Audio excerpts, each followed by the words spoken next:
Hey y'all, I was about to say happy Thursday. Happy Wednesday. I am Dr. Lauren Pitts Bounds, and this is today's edition of Dr. Pitts Tips Live. Don't try and say that real fast 3 times.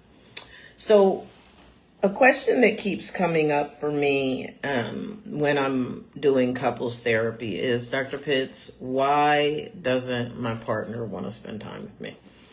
And I get that from both male and female clients when I'm doing, sometimes even individual therapy. People will come in and they're expressing frustration about their partner not wanting to spend time with them. And there could be a lot of reasons why. And I want you to think about it, right? People express that they don't know why. But one of the things that I always encourage my clients to do is to elevate their perspective. I want them to go from what I call the dance floor of life to the balcony of life, because it's at that elevated perspective that people are able to see themselves much more clearly. They're able to see their partner much more clearly, and they're really able to have a much clearer perspective of everything that's going on in their life. So I am a firm believer that oftentimes people ask me questions that they really know the answer to, and they're not really looking for me to give them an answer, but more so they're looking for me to validate whatever it is that they may be thinking or feeling. And one of the things that I want to caution you from doing as you're reflecting upon that question, why doesn't my partner want to spend time with me? It's sort of a catch-22, right? Because yes, you have to look within and ask yourself, am I behaving in a way that pushes my partner away? Am I behaving in a way that is contributing to them not wanting to spend quality time with me? But the flip side of that coin is that everything is not all about you, right? People go through things, and one thing that remains constant in my couples work is that people have a lot of codependent characteristics and traits. In other words, in many ways, they lose their sense of individuality in their relationship, and they become so enmeshed, they become so fused, they become so morphed and dependent on their partner for everything that not only do they lose sight of their individuality, but it also creates a suffocation type relationship dynamic that could be instrumental in fueling your partner's desire to not want to spend quality time with you. So when we look at some of the key reasons why this happens in people's relationship, it could be a loss of interest, right? Well, people lose interest for a variety of reasons. One of the ones that I tend to see, and quite frankly, it bothers me, but I'll say it like this. What you do to get them is no longer what you do to keep them. And what I mean by that is, when you're in the dating stage of the relationship, or clinically what we call the honeymoon stage of the relationship, you got your cutest outfit on if you're the female. With the brothers, your hair is cut, you're smelling good, your clothes is fit, you got your physical fitness on, and it's not about having a six-pack or anything like that. It's more so about a healthy presentation of yourself. You're putting your best foot forward. You're trying to impress each other. And then once you feel like you have the person, you do the old bait and switch. Well, that bait and switch will get you in trouble. That bait and switch will oftentimes result in the person that you're in a relationship with not wanting to spend quality time with you. They might not want to see you looking a mess. They might not want to see you brushing your teeth or burping and belching and food flying out your mouth and flatulence and all of these other things that oftentimes come into play when you get comfortable with a person. So my encouragement to you is to do that self-check, to evaluate, to see if how you're dressing, how you're speaking, how you're conducting yourself, how you're interacting with your partner is a contributing factor to why they may be losing interest and not wanting to spend quality time with you. Another reason why people might not want to spend quality time with you is because you find yourself in a relationship with somebody that has what we call a dismissive, avoidant, insecure attachment style. If you're dealing with somebody that has a dismissive, avoidant, insecure attachment style, you're dealing with somebody who is afraid of emotional intimacy. They're afraid of deep emotional connections.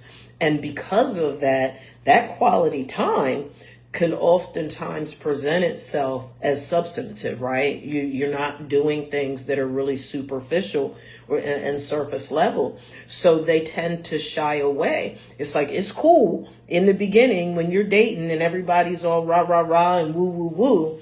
But you've got a little bit more time put in now. And for some people, that quality time also equates emotional intimacy, and they don't want any part of that. So what happens? Exit stage left. They distance themselves and find all types of interesting ways, whether it be work or recreational activities with their girls or with their boys or with family members or whomever they can interact with that does not require an emotional investment from them. So that's one of the reasons that they might not be wanting to spend quality time with you either. Another reason might be that, you know what, they have emotionally divorced you and have emotionally left the relationship. I cannot tell you how many times throughout the week, particularly when I'm doing couples work, that people are really struggling with what we call disillusionment in the relationship. They're disillusioned. They're unhappy. Some people are downright miserable. They no longer feel fulfilled in the relationship. They're tired of saying the same thing over and over again. They feel like they're not being heard. They feel like their needs are not being met. They feel like they're not being appropriately respected, valued, or appreciated. And let me tell you, folks, don't be mistaken. That is not gender specific. It's not just women saying that. I have a significant number of men on my caseload who are really experiencing inner turmoil because every fiber of their being is telling them to leave the relationship because they no longer feel respected, they no longer feel valued, they no longer feel appreciated. Here's the sidebar to that. In relationships where children are involved, let me just tell you ladies something. Men know when you have used them as a sperm donor. That's something else that comes up pretty frequently in couples work too, particularly when there are new children or newborns or infants or toddlers, is that a lot of times the men express to me that, you know what, Dr. Pitts, I feel like I was just a sperm donor. It's like, you know, she got pregnant, the baby's here, and it's like I don't exist anymore. And that's not cool. That's not cool to just treat your partner like a sperm donor. If that was all you wanted him for, then you should have asked him if he was willing to be a sperm donor. But to connect with somebody and to just use them to fertilize your eggs is going to blow up in your face. So just be mindful of that. I know that that's not the case with everybody, but I am here to tell you that is certainly the case with some people, and it is proving to be problematic. And quite frankly, it's causing these men's heads to be on the swivel. It's causing their eyes to wander. And what ends up happening is you put your partner in a position where they start looking for love in all the wrong places, and it can oftentimes lead to cheating, and it doesn't have to go there if you're just mindful of the fact that I don't know who made the statement, happy wife, happy life, but I feel like they need to be socked in the eye, because that is such an unhealthy statement to make. It is such an unhealthy paradigm to exist in a relationship. Both parties in the relationship deserve to be happy. Both parties in the relationship deserve to be respected and valued and appreciated. And both parties in the relationship have a right to have their needs met and their wants taken into consideration. If you are married and you are navigating your relationship through the lens of happy wife, happy life, don't be surprised, and don't come to me cussing and fussing, screaming, yelling, hooping and hollering when you find out that your man is cheating on you. That is a problem, and you have the ability to address it. And a lot of times, not making excuses or allowances for why people cheat, but offering you a very sound explanation. Oftentimes, people will cheat because their needs are being met in the other relationship, because the other person that they're with is not sucking the life out of them and just busting them in the face all day, every day with demands. And let the record show that goes for both genders. It's not just men cheating, women cheat too for those same reasons. Another major reason why people don't want to spend quality time with you is because of lack of substantive communication. Nobody wants to hear all day, every day, what they're doing wrong and what's wrong with them. Yes, we're all flawed and we all have things that we can work on within the relationship so that we as individuals are contributing in a more positive, productive, healthy way. But in that, you don't want somebody constantly just beating you over the head with everything that's wrong with you and everything that you're doing wrong.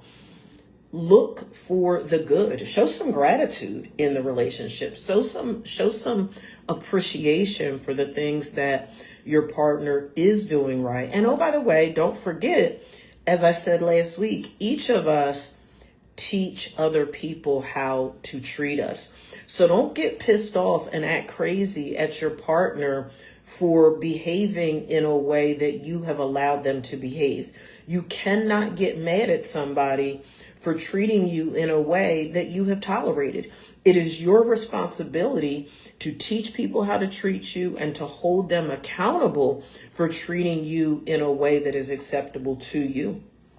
If you don't do that and you allow the fact that they're not treating you the way you want to be treated to be the reason why you don't communicate effectively, don't be surprised if they roll out on you and find themselves in the arms or laying beside someone that is willing to communicate effectively with them. The last point that I want to share with you that may be a reason why your partner doesn't want to spend quality time with you is because you have a litany of unresolved conflicts. You are conflict avoidant. You don't, you want to scream, yell, hoop, holler, cuss, and fuss. Nothing actually gets resolved. The vicious cycle, right? That vicious cycle of we have a problem, we argue about it, doesn't get resolved. You both storm off, you come back, you act like nothing happened. And it's a vicious cycle that keeps you stuck. And those unresolved conflicts will oftentimes result in your partner wanting to spend more time at work, more time with friends, more time with family, more time with the freaking dog than they would rather spend with you, because being with you is a headache, it is a heartache, and they're not having it. And that, again, is not gender specific. It happens to both men and women. So what's the solution?